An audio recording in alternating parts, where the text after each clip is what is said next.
Salam Bapak Ibu semua. Kali ini kita akan belajar tentang hukum Musa yang mungkin dilakukan oleh beberapa kalangan dan denominasi Kristen, seperti memelihara hari Sabat, tidak makan daging babi, tidak makan udang, tidak makan lele, dan lain sebagainya. Nah, pemahaman melakukan hukum Taurat Musa harus dilakukan secara keseluruhan Bapak Ibu, karena hukum Musa itu terdiri dari 613 perintah yang biasa disebut dengan mitzvot. Nah, hukum Musa tidak bisa dipisahkan antara 10 hukum Musa yang kita kenal dengan Dekalog atau dalam bahasa Ibraninya disebut Aseret Hadibrot dan 603 perintah lainnya. Hukum Musa adalah satu kesatuan yang tidak bisa dipisah-pisah. Memelihara hari Sabat tetapi tidak sunat merupakan pelanggaran terhadap hukum Musa. Tidak makan daging babi tetapi tidak mengucapkan Shema Yisrael Adonai Eloheinu Adonai Ehad pagi dan malam hari juga merupakan sebuah pelanggaran terhadap hukum Musa. Memelihara hari Sabat tetapi tidak membuat tefilin di kepala atau di dahi Bapak Ibu dan tidak mengikatnya pada tangan, itu juga merupakan pelanggaran terhadap hukum Musa. Ada 613 perintah yang harus dilakukan sebagai bukti bahwa kita melakukan hukum Taurat. Jadi kalau kita memelihara hari Sabat dan 9 hukum Taurat lainnya yang kita kenal dengan Dekalog itu, tidak makan babi, kemudian menganggap perintah Musa yang 602 lagi itu yang di dalamnya mengucapkan Shema Israel, mengikat tefilin pada dahi dan tangan seperti yang saya sampaikan tadi, dan yang lainnya itu tidak berlaku, itu sama saja dengan melanggar hukum Taurat, dan itu merupakan sebuah kesalahan yang besar. Karena hukum Taurat adalah satu kesatuan, tidak bisa dipisah-pisah. Nah, kita baca dulu ayatnya Bapak Ibu, kita temukan di dalam Yakobus 2 ayat 10. Sebab barang siapa menuruti seluruh hukum itu tetapi mengabaikan satu bagian daripadanya, ia bersalah terhadap seluruhnya. Nah, bagaimana pandangan dari saudara-saudara kita yang Yahudi Mesianik terhadap hukum Taurat Musa Bapak Ibu? Kita akan dibantu oleh literatur ini. Di dalam The Ariel's Bible Commentary, ada 613 perintah.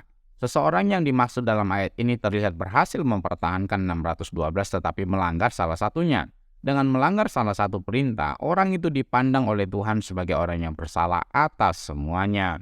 Selanjutnya, prinsip ini bertentangan dengan kecenderungan orang pada umumnya yang membagi hukum Musa menjadi dua bagian, yaitu 10 perintah dan 603 lainnya. Atau ada juga yang membaginya menjadi 3 bagian, yaitu hukum moral, hukum sipil, dan seremonial.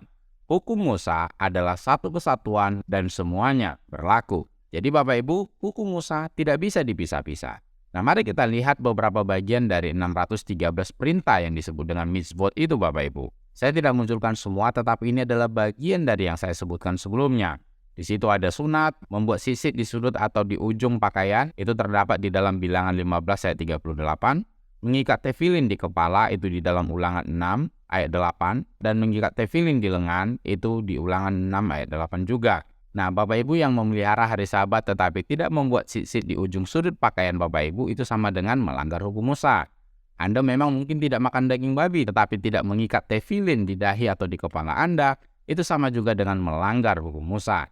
Nah, saya pernah sampaikan kepada Bapak Ibu bahwa jangan sampai kita merasa kehidupan kerohanian kita lebih baik ketika kita menjalankan hari Sabat, tidak makan daging babi, dan melakukan hal-hal seperti yang diperintahkan dalam hukum Musa, daripada orang-orang Kristen yang tidak merayakan Sabat atau tidak makan daging babi atau tidak makan ikan lele, sementara kita sendiri mengabaikan ratusan hukum Musa yang lain, melakukan 612 perintah, tetapi mengabaikan satu dari 613 itu sama saja dengan pelanggaran.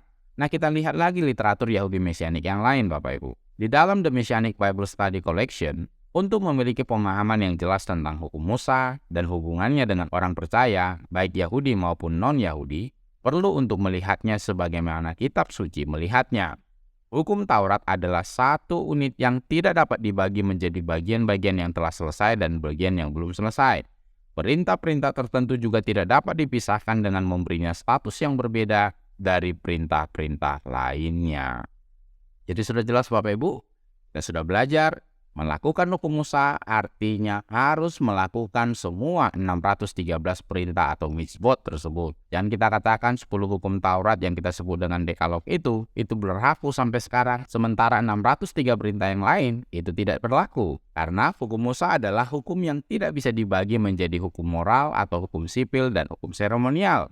Melanggar salah satu dari 613 mitzvot tersebut menunjukkan bahwa kita gagal memenuhi semua perintah hukum Musa.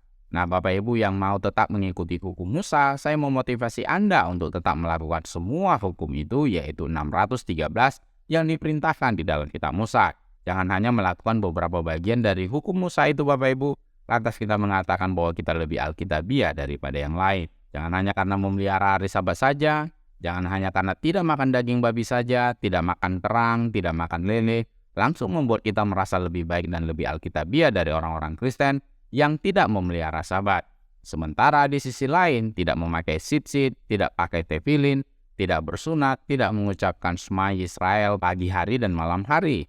Anda harus melakukan ke-613 perintah hukum Musa itu karena satu kesatuan yang tidak bisa dipisah-pisah. Demikian yang bisa saya sampaikan Bapak Ibu. Semoga menjadi berkat, menambah pengetahuan dan wawasan kita semua.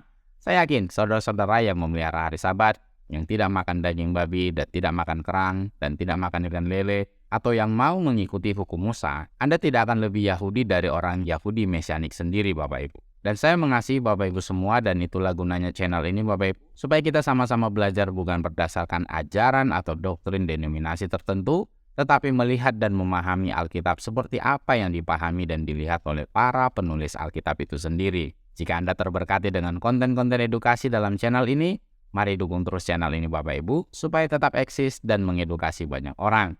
Channel tidak biasa, channel edukasi Kristen dan murtadin bagi kemuliaan Kristus di Indonesia maupun di bangsa-bangsa.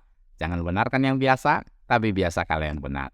Tuhan Yesus memberkati.